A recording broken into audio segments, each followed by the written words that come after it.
It's day 247. The most beautiful garden. Conversing with the Prophet meant savoring the most beautiful happiness. Listening to him would give comfort and peace of mind to people.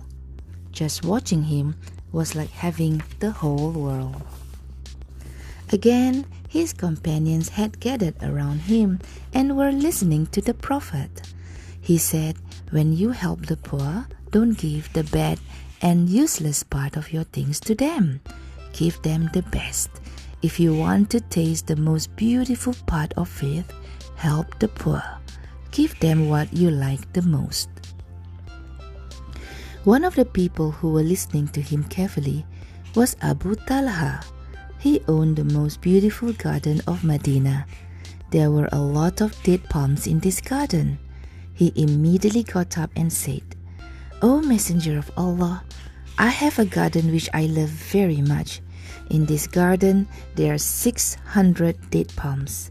For the pleasure of Allah, I am giving this beautiful garden that I love to you. Take it and distribute it. Give it to the poor in any way you wish. It is not mine, it belongs to the poor." After saying this, Talha, with complete peace of mind and happiness, departed. Without wasting any time, he went to his garden. From the entrance of the garden, he looked inside.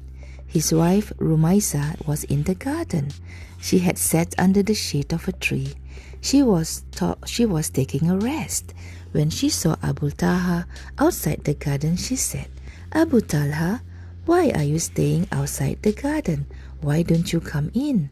Abu Talha answered, "Rumaisa, this garden is not ours anymore. It belongs to someone else. For this reason, I cannot come in. You also have to pick up your things and come out." Rumaisa did not understand anything he was saying.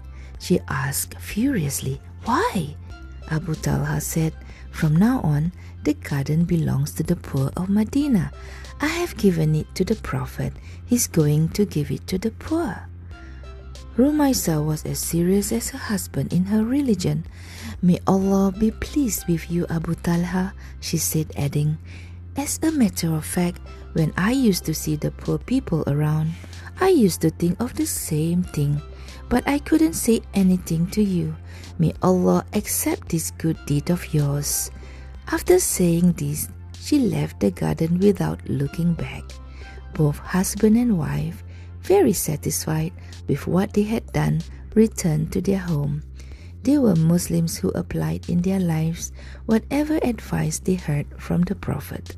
They had tasted the pleasure of true belief.